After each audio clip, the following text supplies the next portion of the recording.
The rain started suddenly, turning the evening streets of Seoul into a mirror of asphalt and neon reflections. Park Ji sat behind the wheel of his black BMW and glanced at his watch. The meeting with the client had run long, but the contract was worth the time. His phone vibrated on the passenger seat. Min-hee. Again. Where are you? The guests have been waiting for an hour, his wife's familiar cold voice said. I'm on my way. I'll be there in 20 minutes. Your mother is complaining again that you're ignoring her. And your father says. Park Ji-van ended the call and threw the phone onto the seat. 37 years old, and he still felt like a puppet in the hands of Hong Min-hee and her influential father, Judge Hong Tae-jin. A marriage of convenience he had entered into 15 years ago had turned into a golden cage, beautiful on the outside but suffocating inside. The traffic light flashed yellow. Park Ji-van pressed the accelerator, hurrying home to another dull reception for important people. His thoughts swirled around tomorrow's court case, where he was defending the son of a major chaebol against corruption charges. The case was simple, he had enough connections to bury any scandal. And then he saw her. A woman was crossing the street, hunched under the weight of the rain. In the dim streetlight, Park Ji-van noticed only her soaked dark hair and old jacket. She walked slowly, as if each step was a struggle. Everything happened in a second. A car, coming from around the corner without headlights, cut off the BMW. Park Ji-van swerved sharply to the left, the car skidding on the wet asphalt. He heard a dull thud and felt something, or someone, fall onto the hood and then slide to the side. His heart pounded as if it wanted to leap out of his chest. Park Ji-van jumped out of the car, not feeling the rain instantly soaking his expensive suit. The woman lay motionless on the sidewalk. Dark liquid spread slowly from beneath her head, mixing with the rainwater. Her face was pale, a wound gaped on her forehead. Someone! Call an ambulance! He shouted, taking out his phone with trembling hands. Bystanders began gathering, some already calling emergency services. Park Ji-van knelt beside the injured woman, ignoring the mud and puddles. Everything will be all right, he whispered, not knowing if she could hear him. Help is coming. 10 minutes, which felt like an eternity, later the ambulance arrived. The medics quickly provided first aid and loaded the woman into the vehicle. Which hospital are you taking her to? Park Ji-van asked the paramedic. Seoul National Hospital. Are you a relative? I'm the driver. I hit her. The medic gave him a measured look and nodded. Then come to the hospital to give your statement. Park Ji-van got into his crumpled car and followed the ambulance. On the way, he called Min-hee twice, but she didn't answer. She was probably upset about his disappearance from the reception. At the hospital, Park Ji-van waited in the corridor for nearly 3 hours. First, the police arrived, took notes, and clarified the circumstances of the accident. Fortunately, witnesses confirmed that he hadn't been speeding and had tried to avoid the collision. Around midnight, a surgeon emerged from the operating room. A moderate concussion, he said, removing his mask. Several stitches on the forehead. She will regain consciousness, but observation is necessary. You may visit her tomorrow morning. Doctor, what is her name? Did she have any documents? Ji-van, 34 years old. There was a passport in her pocket. The name pierced Park Ji-van like a lightning strike. It couldn't be. It wasn't her. Just a coincidence. But he couldn't sleep all night, tossing and turning beside the peacefully sleeping Min-hee. Ji-van. The same girl he had loved at university with all his heart. The one he had betrayed for a profitable marriage.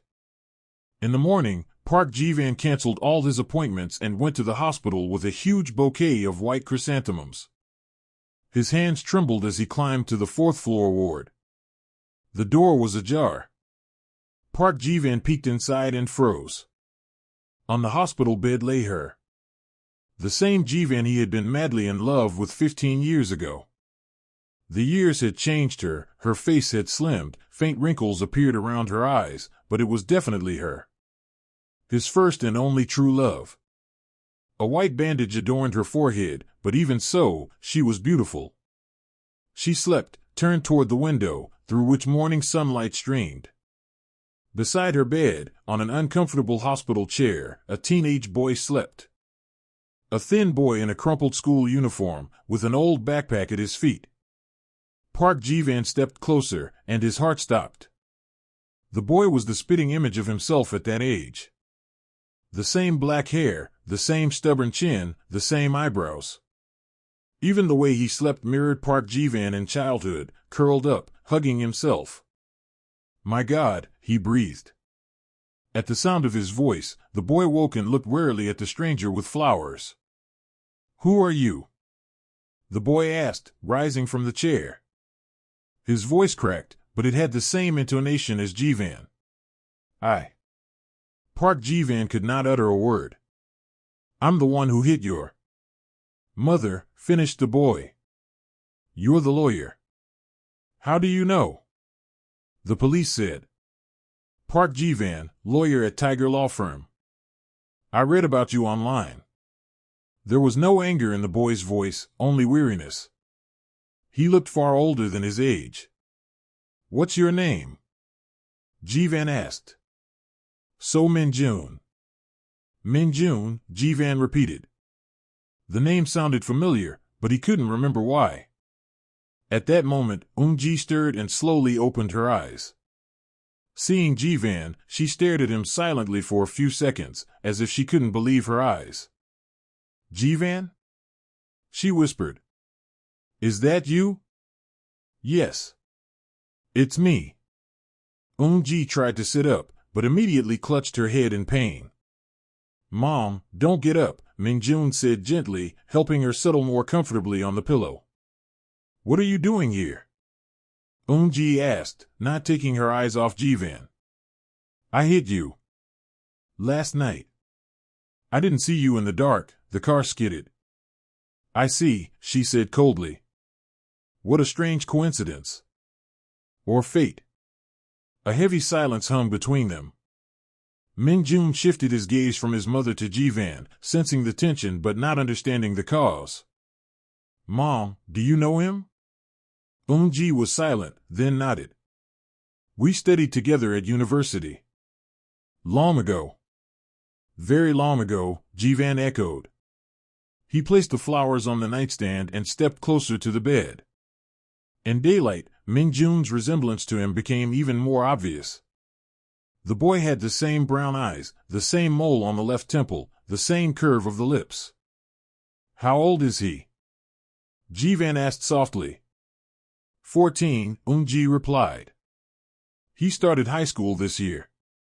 Park Ji-van quickly calculated in his head. 14 years ago. That was when they had parted. When he chose between love and a profitable marriage. "Eun-ji, I need to talk to you. Alone." "What do we have to talk about?" "You know what?" Min-jun looked at his mother questioningly. "Min-jun, go to the cafeteria and get something to eat," Eun-ji asked, pulling a few crumpled bills from her purse. "Mom, I'm not hungry." "Go, son. I need to talk to an old acquaintance."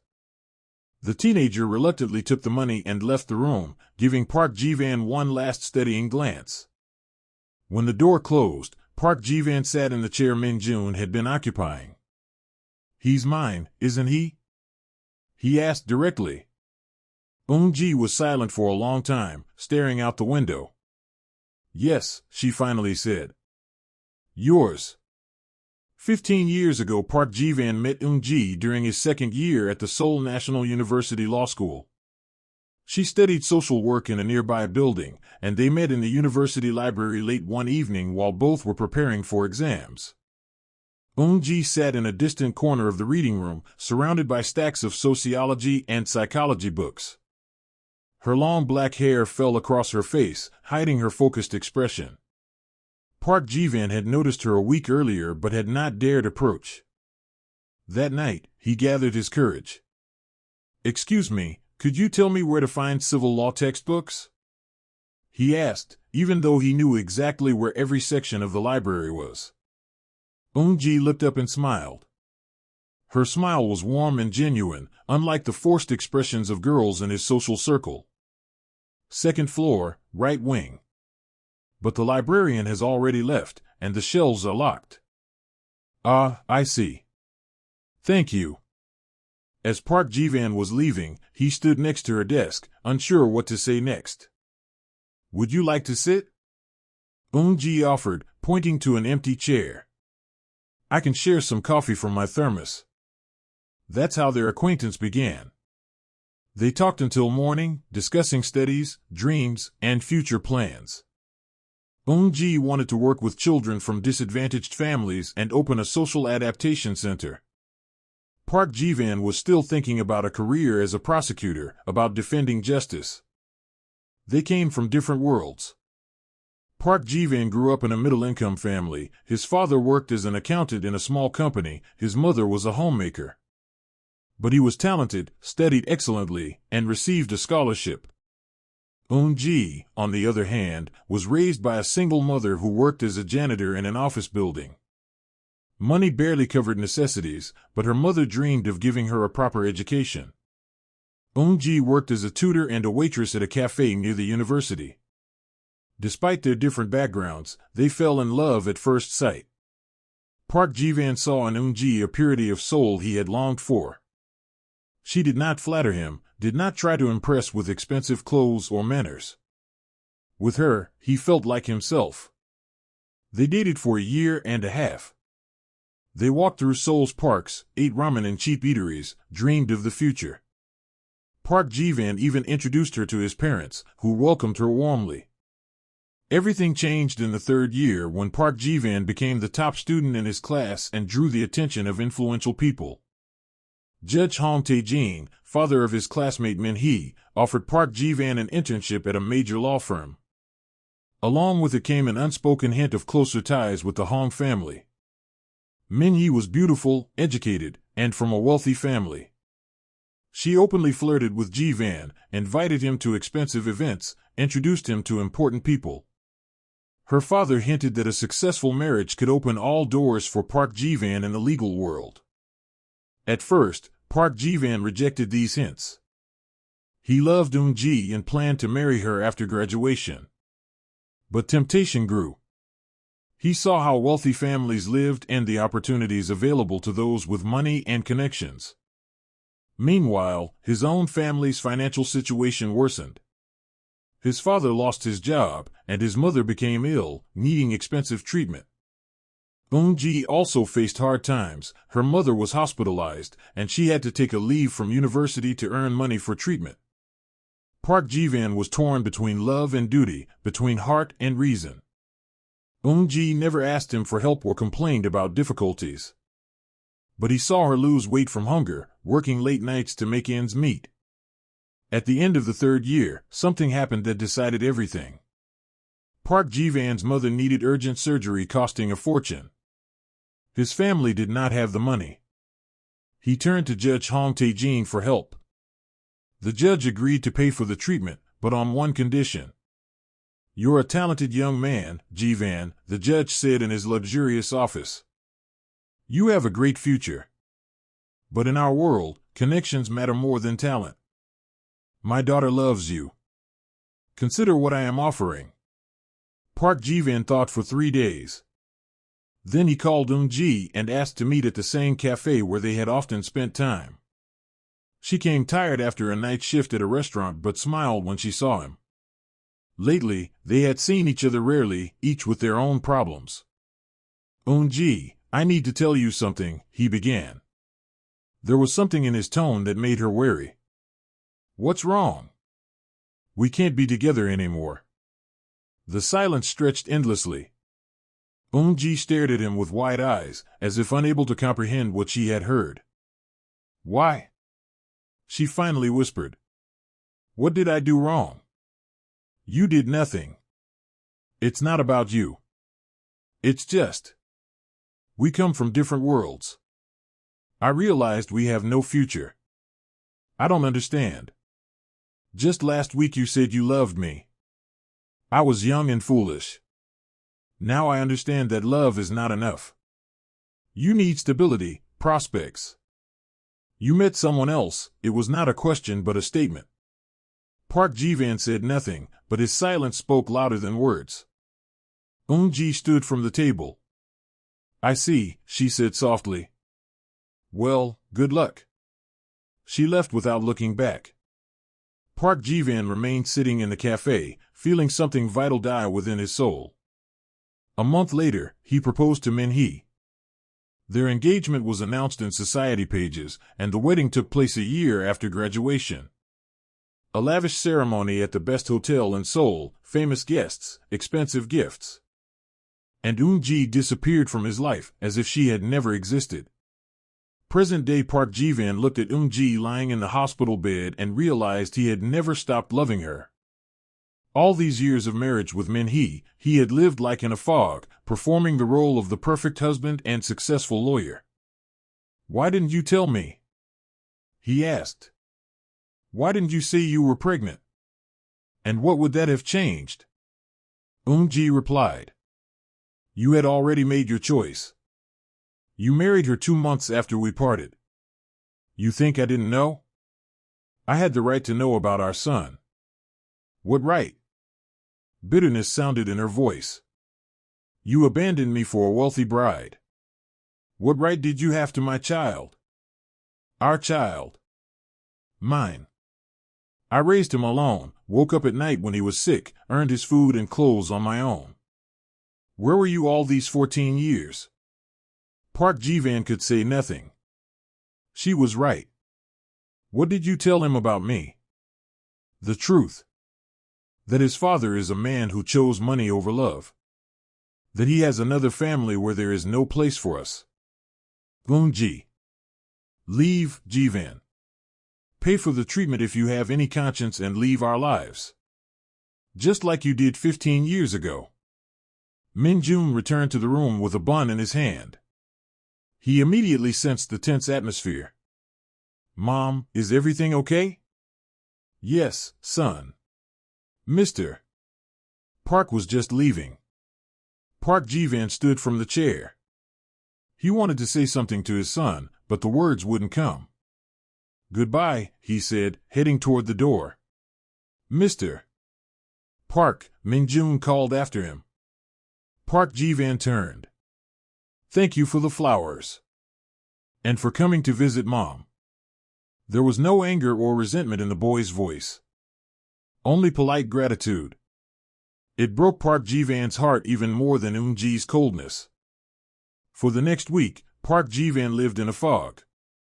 At work, he mechanically handled cases. At home, he played the role of a caring husband, but his thoughts constantly returned to Eun-ji and Min-jun. He hired a private detective to find out how they were living. The report shocked him. Eun-ji was working as a masseuse in a traditional Korean bathhouse in one of Seoul's poorer districts. The salary was modest, but the job allowed her to live at the bathhouse in a tiny room. Min-jun attended a regular public school but had outstanding grades, especially in mathematics and physics. The detective also discovered that the boy participated in math competitions and won prizes. Teachers noted his exceptional abilities but recommended additional tutoring, which the family could not afford. Park Ji-van realized he had to do something. He could not just walk away from his son's life, as he had 15 years ago. On Friday evening, he canceled a business dinner and went to where Eun-ji worked.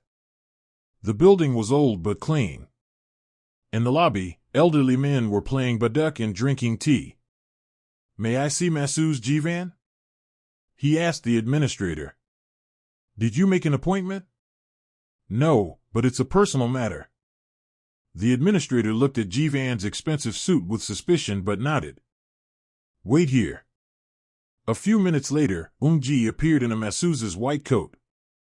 Seeing Ji-van, she frowned. What are you doing here? I need to talk to you. I'm working. Please. It's about Min-jun. Eun-ji hesitated, then nodded. 5 minutes. There's a cafe on the second floor. They went up to a small cafe with plastic tables and chairs. Park Ji-van ordered 2 coffees, though Eun-ji did not want anything. Speak, she said. I know Min-jun is talented. I know he participates in math competitions. How do you know? It doesn't matter. What matters is that he has great abilities but no opportunities to develop them. I want to help. We don't need your help. You do. I've seen where you live. I've seen the school he attends. Eun-ji, he's a genius. He can get into the best university, have a brilliant career. But he needs tutors, preparatory courses. And what are you suggesting? Let me pay for his education. Anonymously. You can tell him it's a scholarship from a charitable foundation. Eun-ji was silent for a long time, considering the offer. Why do you want to do this? Because he's my son. And because I don't want him to lose his chance because of my past mistakes. And your wife? Does she know about us? No. And she doesn't need to know. I see. You choose the convenient option again. Eun-ji, it's not about convenience. If Min-hee finds out, she could harm you and Min-jun. Her father is influential. It's better to keep this a secret for now. Eun-ji stood from the table. I need to think. Give me time. How long? A week. She left, leaving Park Ji-van alone with cold coffee and heavy thoughts. A week later, Eun-ji called him at work. I agree, she said without preamble. But with conditions. What conditions? You won't try to meet Min-jun without my permission. No attempts to play the father. You are just an anonymous sponsor, and that's it. Fine. What else? If I ask you to disappear from our lives, you will do it without question. Park Ji-van was silent. The conditions hurt, but he understood he had no choice. I agree. Thus began their strange double life. Park Ji-van transferred money to a special account that Eun-ji had opened under the guise of a scholarship fund. Min-jun began studying with the best tutors in mathematics and physics, preparing for entry into an elite high school. The boy was surprised by his sudden stroke of luck, but Eun-ji explained that he had been noticed at a competition and someone decided to support him. Mom, who are these sponsors? Min-jun asked. A charitable foundation. They help talented children from low-income families. Maybe I should write them a thank you letter. They prefer to remain anonymous, son. Ji-van sometimes watched his son from a distance. He came to the school building and observed Min-jun leaving classes, talking to classmates. The boy was serious beyond his years, but sometimes Park Ji-van saw him laughing with friends, and his heart swelled with pride. Min-jun truly was a genius. Within 6 months, he won first place at the National High School Mathematics Competition, even though he was a year younger than other participants. His name appeared in newspapers, and he was talked about in educational circles. Park Ji-van bought every newspaper mentioning his son and secretly kept them in the safe in his office. When colleagues asked why he was so interested in school competitions, he joked. At home, he continued to play the role of the perfect husband. Min-hee was still busy with her charitable committees and social events. They never had children. First, they postponed it for their careers, and later it became clear Min-hee had fertility issues. Doctors suggested IVF, but she refused categorically. I don't want to ruin my figure, she said. Besides, why do we need children? We have a wonderful life without them. Park Ji-van hadn't particularly minded the lack of offspring before. But now, knowing about Min-jun, he keenly felt the emptiness of his family life. One evening, when Min-hee went to a friend's countryside house for the weekend, Park Ji-van could not bear it any longer and went to Eun-ji. He knew that Saturday was her day off. She lived in a tiny room on the 3rd floor of the bathhouse building. When Park Ji-van knocked on the door, she didn't open it for a long time. What are you doing here? she asked when she finally let him in. The room was the size of a large wardrobe. A single bed, a small table, a shelf with books. On the wall hung Minjun's certificates and photographs from competitions. Where's Minjun? Sleeping at a friend's. They have a programming competition tomorrow. They stood facing each other in the cramped space. Eun-ji was in casual clothes, old jeans, and a simple t-shirt. But to Park Ji-van, she was more beautiful than any society beauty. Eun-ji, I can't live like this anymore, he said. What do you mean? Pretending there's nothing between us. Seeing my son from afar, as if he were a stranger. And what do you suggest? Leave your wife and live with us in this closet? There was irony in her voice. I don't know. But what's happening now isn't life. Eun-ji walked to the window. From there, he could see the gray yard with trash containers. Ji-van, 15 years ago you made a choice. You chose stability, money, status. You got everything you wanted. Why isn't it enough now? Because I realized that without love, all of that is just a beautiful decoration. Love? She turned to him. And what about your wife? Min-hee. We never loved each other. It was a marriage of convenience from the start. And you think you can just return to my life with a snap of your fingers? No. I know I hurt you. I know I don't deserve forgiveness. But I never stopped loving you. Eun-ji was silent for a long time. Even if that's true, nothing can change. We have different lives, different worlds. And most importantly, I have a son who needs stability. I can provide that stability. At what cost? That he spends his whole life as your secret son? That he should be ashamed of his origins? Park Ji-van could say nothing. She was right, he was again offering a compromise that primarily suited himself. Leave, Ji-van. And don't come here again. If you want to help Minjun, help. But don't try to return to our lives. He left, feeling even emptier than before. Another year passed. Minjun graduated from high school with distinction and received a scholarship to study applied mathematics at Seoul National University. He was the youngest student in his class, he had just turned 15. Park Ji-van secretly attended the admission ceremony, sitting in the last row of the auditorium. When Minjun's name was announced as the top entrant of the year, his father's heart swelled with pride. After the ceremony, he wanted to approach his son to congratulate him, but Eun-ji caught his gaze and shook her head.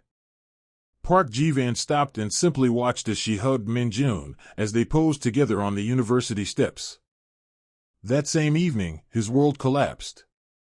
Park Ji-van came home later than usual and found Min-hee in his office. She was sitting at his desk, studying documents from the open safe. What are you doing? He asked. What do you think? She lifted her gaze, full of cold rage. Looking for tax documents, and I found something interesting. On the desk were newspaper clippings with photos of Minjun, bank statements of transfers, and private detective reports.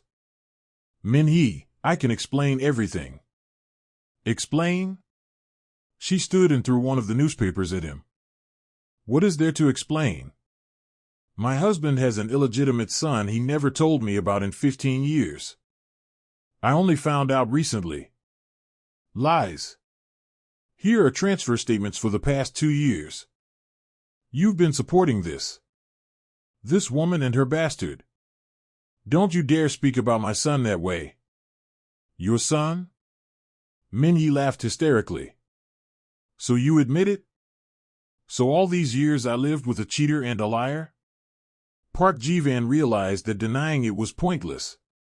The truth had come out anyway. Yes, I have a son. But it happened before our marriage. Before our marriage? That boy is 15.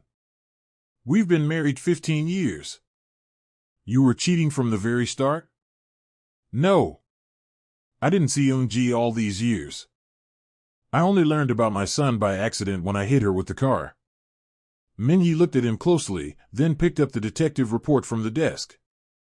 Jivan, 34 years old, she read aloud. Works as a masseuse in a bathhouse. Raises her son alone.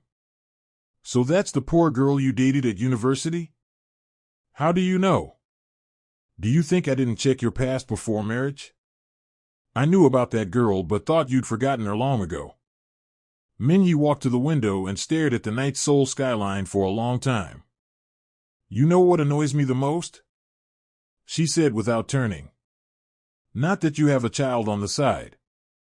Not that you spent our money on him. But that you're still in love with her. Min-hee. Don't deny it. I'm not blind. The last 2 years, you've changed. You've become distracted, thoughtful. Now I understand why. She turned to him. Her face had no tears, only cold determination. Do you want a divorce? She asked. The question caught Park Ji-van off guard. I don't know. Then listen to my terms. You immediately cease all contact with this woman and her son. No money, no meetings, no calls. If I find out you've broken this condition, I will tell everyone about your secret.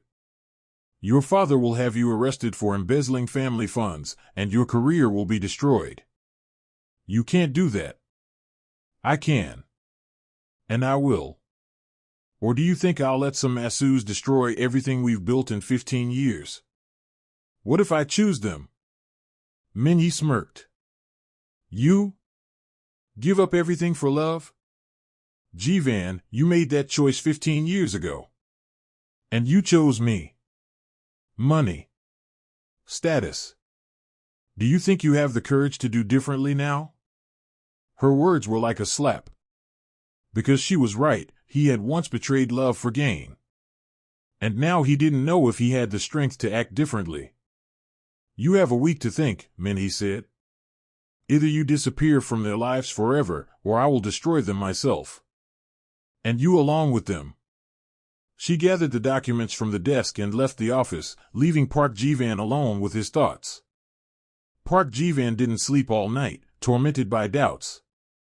On one hand, he had a stable life, respectability, a position in society. On the other, love and a son, which meant more to him than all the money in the world. In the morning, he made a decision. Park Ji-van went to Eun-ji's workplace. She came down a few minutes later, surprised by his unexpected visit. What happened? She asked, seeing his troubled face. Min-hee found out. Eun-ji turned pale. How? She found documents in my safe.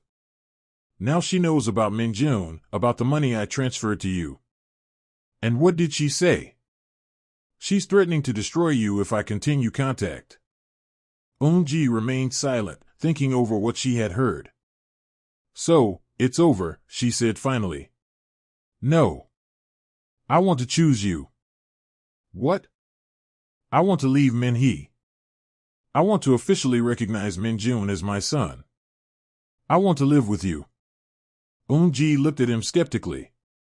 Do you understand what that means? Scandal in the press, loss of your job, public condemnation? I understand. And money? Status? Everything you once left me for?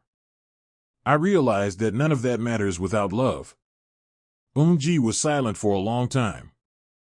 Ji-van, I don't want you to lose everything because of us.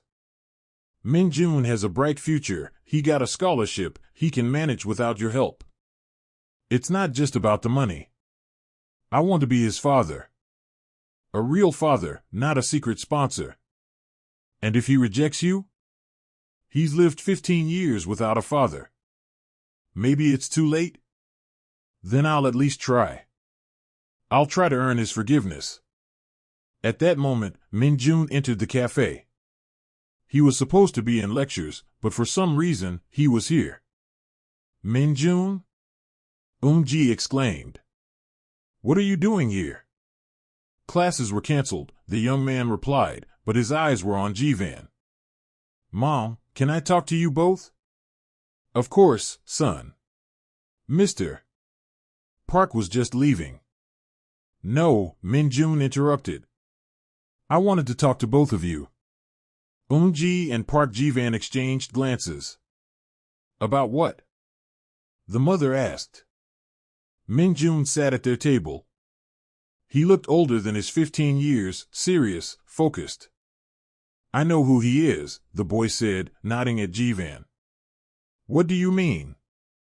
"I know he's my father." A silence fell. Eun-ji stared at her son with wide eyes. "How? How did you find out?" "I'm not an idiot, Mom. A mathematician analyzes facts from childhood. This man hit you with his car, but for some reason keeps appearing in our lives.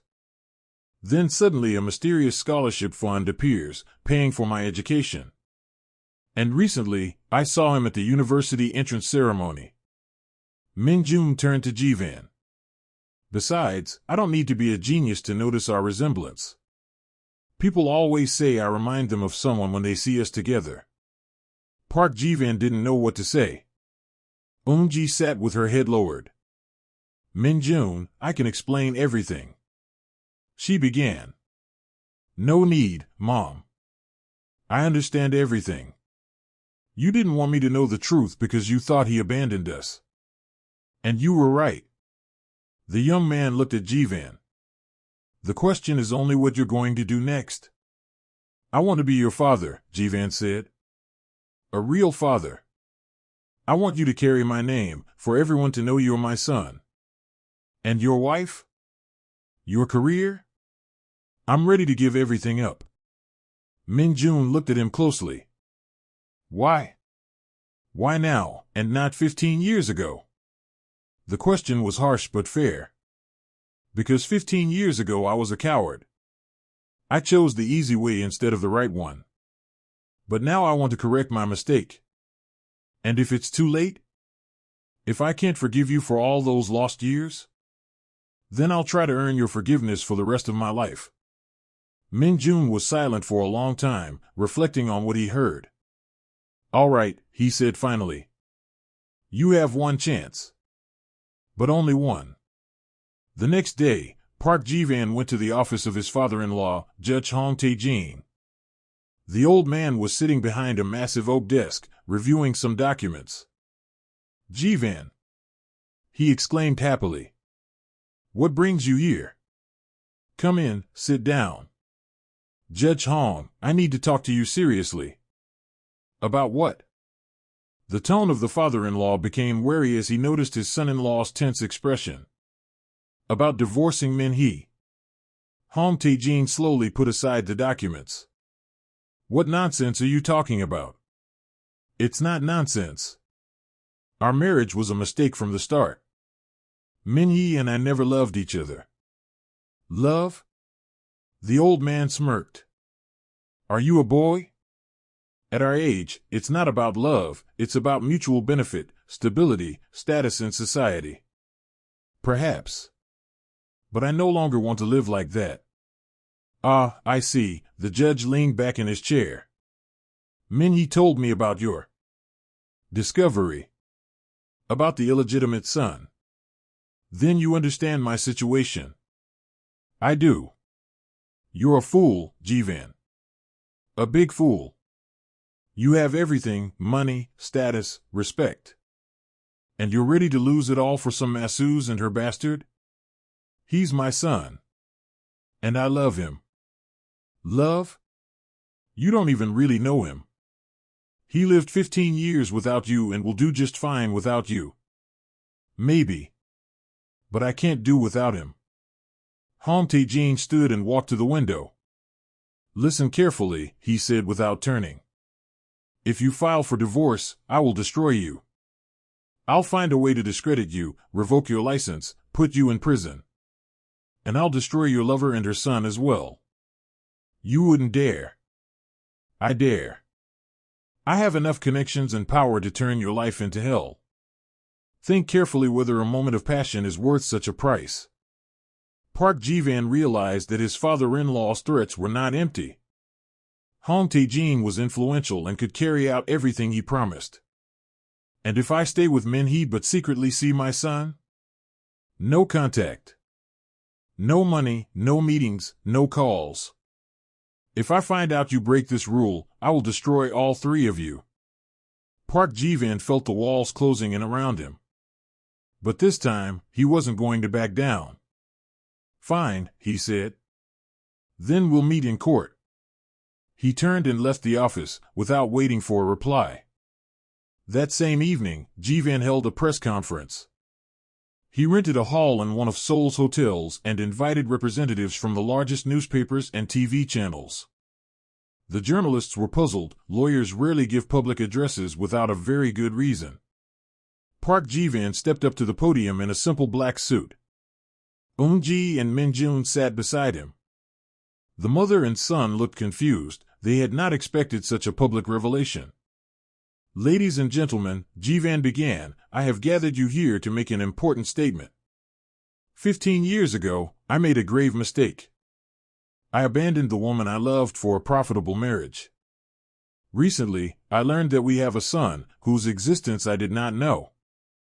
A murmur rose in the room.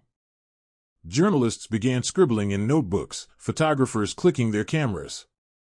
This young man is So Min-jun, Ji-van continued, placing a hand on his son's shoulder. He is 15 years old, a student at Seoul National University, a talented mathematician. And he is my son, whom I am prouder of than all my professional achievements. Min-jun nervously swallowed but did not pull away. Today, I officially announce my intention to divorce Hong Min-hee and recognize So Min-jun as my legal heir. I understand this will cause a scandal, but I can no longer live a lie. The room erupted with questions. Journalists shouted over one another, trying to get attention. Mr. Park, what will your wife say? How long have you been seeing this woman? Is it true you supported your mistress with family money?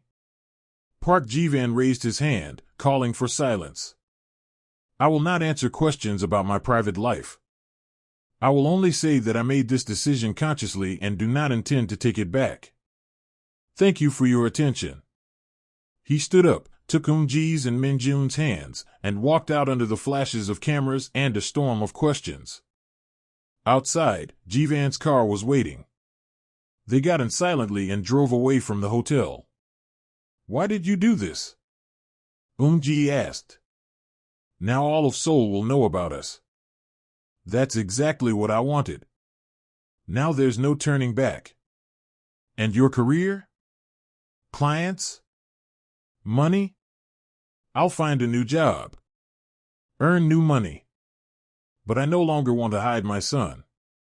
Min-jun looked out the window at the city lights passing by. What if I don't live up to your expectations? He asked quietly. What if I'm not worthy of such sacrifices? Park Ji-van looked at him through the rearview mirror. You have already exceeded all my expectations. I am proud of you, whether you forgive me or not. By morning, the entire country was talking about the scandal involving the famous lawyer. Newspapers ran screaming headlines, Secret Son of Star Lawyer, Love Triangle and Gangnam, Fall of a Family Empire. Ji-van's phone was ringing off the hook with calls from journalists and former clients. Most refused his services, not wanting to get involved with a scandalous figure. By noon, his law firm partners came to see him. Ji-van, you've ruined us, said senior partner Lee Song-gyu. Our reputation has taken a serious hit. I understand your position. Understand? We are losing clients. The firm's stocks are falling. And all because of your family drama. What do you suggest? Leave. Today. We'll buy your share at the minimum price and never want to see you again. Park Ji-van nodded. He had expected this outcome. Fine. Prepare the documents. An hour later, he left the office where he had worked for 12 years. In his hands were a cardboard box with personal belongings and a check for only a tenth of the real value of his share in the business. At home, Min-hee was waiting. She sat in the living room, watching the news on TV. The screen showed footage from yesterday's press conference. Satisfied? She asked, without turning her head. With what? Your circus. I hope it was worth it. It was. Min-hee finally looked at him. Her face was calm, but her eyes burned with cold fire. You do understand that this isn't over yet? Your father won't forgive such humiliation. Let him do what he wants. He already is. This morning he filed a complaint with the prosecutor's office. Embezzlement of family funds, fraud, tax evasion. They'll find something to latch onto. Park Ji-van felt a chill in his stomach but showed nothing. I'll manage. And your mistress and son? Will they manage too? Min-hee smiled a predatory smile. My father has already checked into this masseuse. Apparently, she has no license for medical services. And her employer doesn't pay her social contributions. I wonder what the tax authorities will say. Don't you dare touch them. Too late, darling. You declared war on us. Now take the full consequences. Park Ji-van threw the box of belongings to the floor and ran out of the house. He needed to warn Eun-ji about the threat. Ji-van rushed to Eun-ji's workplace and found total chaos. Outside, journalists, photographers, and curious onlookers crowded around. The administrator tried to keep strangers out, but the crowd pressed forward. Where is masseuse Ji-van? Is it true she's the lover of a famous lawyer? How much money has he paid her? Park Ji-van pushed through the crowd and went up to the third floor. The door to Eun-ji's room was locked. It's me, he knocked. The door opened, and he saw Eun-ji with tearful eyes. Beside her stood Min-jun, hugging his mother's shoulders. They've been harassing us all morning, she said.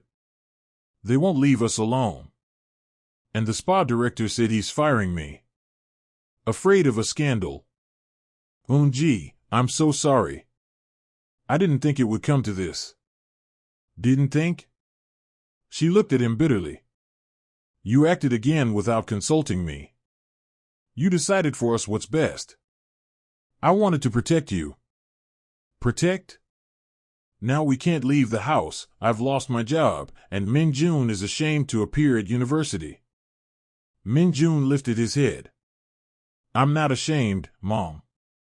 I just don't want my classmates to look at me like a circus monkey. Everything will be fine, Ji-van said. The noise will die down, people will forget. And in the meantime? Eun-ji asked. What will I feed my son with? How will I pay for rent? I'll find you a new apartment. Far from the journalists. And money. What money? You've lost your job. Park Ji-van realized she was right. He only had some small savings and the check from his partners, enough for a few months of living. At that moment, his phone rang. It was his lawyer. Ji-van, I have bad news, his colleague said. A criminal case has been filed against you. You're being summoned for questioning tomorrow. Under what charge? Fraud on a grand scale. Someone claimed you were embezzling client funds. Park Ji-van closed his eyes. His father-in-law was not joking. Understood. Thanks for letting me know. He hung up and looked at Eun-ji and Min-jun. What happened? She asked. A criminal case has been filed against me. I could be arrested. Eun-ji went pale. My God. What have we done? Not we. It's all my fault. Min-jun walked to the window and looked at the street, still crowded with journalists. Maybe we should deny everything? He suggested. Say it was a mistake, that you're not my father? No, Ji-van said firmly. I will no longer deny you. Even if it costs us our freedom? Even then. Min-jun looked at him for a long moment, then nodded. Fine. Then we'll go through this together. The following months were the hardest in Jivan's life. The trial dragged on, and the media followed every session. Judge Confronting used all his connections to ensure a guilty verdict. The charges were serious: embezzlement of client funds, tax evasion, fraud. Most were fabricated, but proving it was nearly impossible. Eun-ji and Min-jun moved to a cheap apartment on the outskirts of Seoul. She got a job as a cleaner in an office building, working nights. Min-jun continued studying at university, but constant stress affected his grades. Park Ji-van sold his car and watched to pay the lawyers. But the money was catastrophically insufficient. One evening he came to their apartment and found Min-jun studying, preparing for an advanced mathematics exam. "How's university going?" Ji-van asked. "Fine," his son replied shortly. "Min-jun, if you want, you can tell everyone I'm not your father. It will spare you trouble." The boy lifted his head. "You think I'm ashamed of you? Aren't you? Your father is a potential criminal who destroyed his family.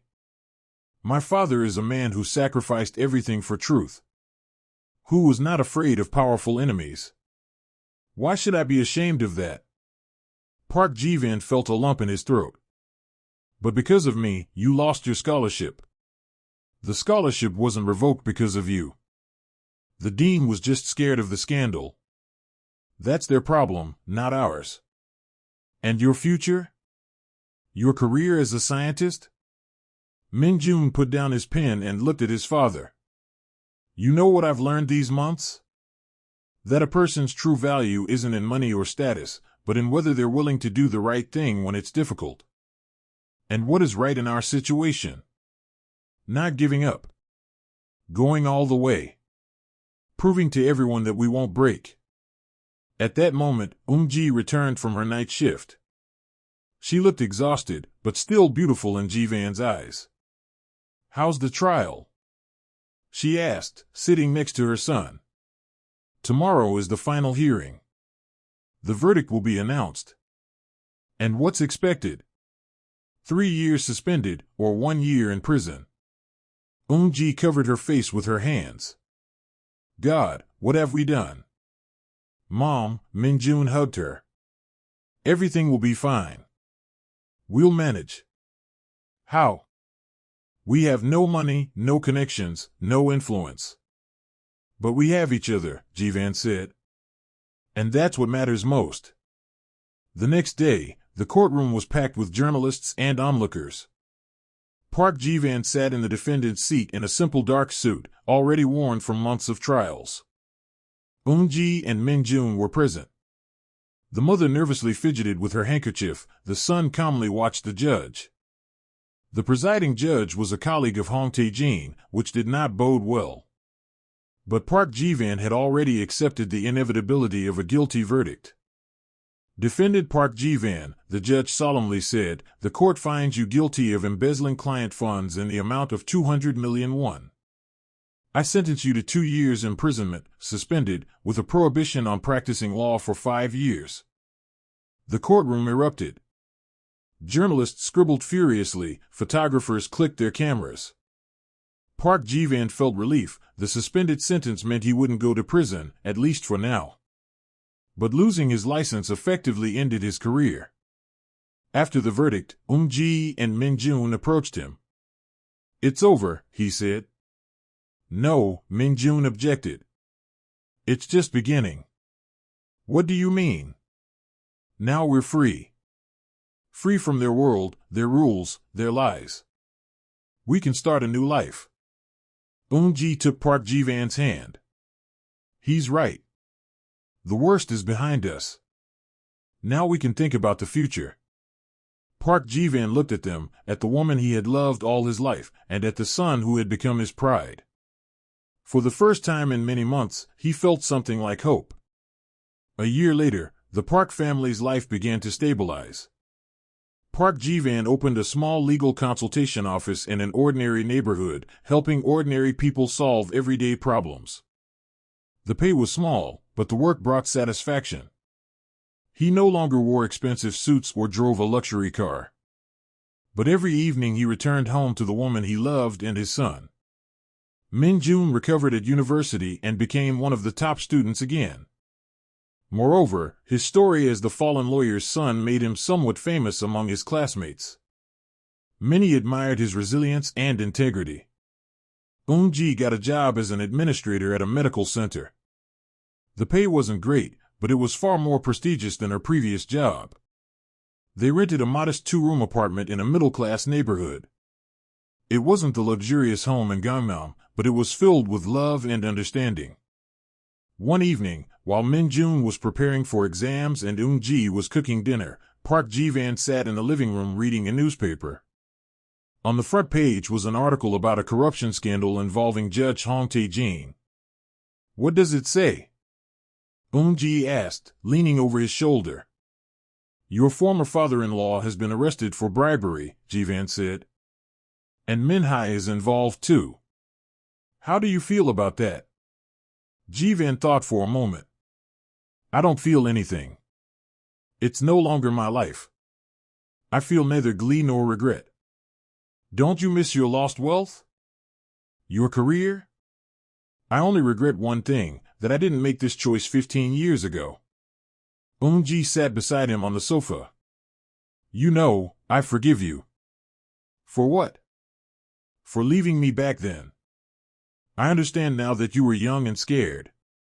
And most importantly, everything turned out the way it was meant to." "Do you think so?" "Yes. If we had stayed together then, Min-jun would have grown up in poverty. Perhaps he wouldn't have received a good education. But now he has everything: talent, knowledge, and a strong character. And a father who loves him. And a father who proved his love through actions, not words." Min-jun entered the room with a textbook in hand. "What are you talking about?" he asked. "About how proud we are of you," his mother said. "By the way, I have news," the boy said. "I got accepted for an internship at a major IT company. With a salary." "Really?" Eun-ji exclaimed happily. "Yes. And that's not all. They have a program for talented students. If I do well, they'll fund an internship for me in the United States." Park Ji-van felt pride mixed with a touch of sadness. "So you'll be leaving us?" "Only if you don't mind. We can't object to your future." Min-jun approached his father. "You know what impresses me most about you?" "What?" "That you've learned to put our interests above your own. That's priceless." 6 months later, Min-jun successfully completed the internship and received a job offer in Silicon Valley, an incredible opportunity for a young mathematician. A week before his departure, Park Ji-van and Eun-ji decided to get married. Not a lavish ceremony in an expensive restaurant, but a modest registration at the local registry office, followed by a small celebration in the cafe where they had first met during their student years. The cafe had hardly changed over the years, the same simple tables, the same humble atmosphere. But now it seemed the most beautiful place on earth. Only the closest people were at the table: Min-jun, Eun-ji's mother who had finally arrived from the province, and a few friends who had remained loyal through hard times. "I'd like to make a toast." Min-jun raised a glass of juice. "To my parents, who proved that true love conquers all. And to our son," added Ji-van, "who taught us what true pride means." "To second chances," said Eun-ji, "and to the fact that it's never too late to correct our mistakes." They clinked glasses, and in that moment, Park Ji-van realized he had finally found what he had been searching for all his life: not success or wealth, but simple human happiness. After dinner, the three of them walked through the evening streets of Seoul. Min-jun talked about his plans in America, Eun-ji shared news from work, and Park Ji-van listened, marveling at how life could change so unexpectedly. "Dad," Min-jun said as they stopped at a traffic light, "I wanted to ask you something." "What is it?" "When I return from America, do you mind if I change my surname to yours?" Park Ji-van was taken aback. "But why? You've had your mother's surname all your life." I want everyone to know that I'm your son. That I'm proud of my father. Min-jun. Park Min-jun sounds good, don't you think? Tears filled Jivan's eyes, but he could only nod. Eun-ji hugged them both. I think it's a wonderful idea, she said. They stood together on the empty street, embracing an ordinary middle-class Korean family. No passerby would recognize them as the protagonists of a recent scandal. But for them, this moment was worth all the lost millions and ruined careers.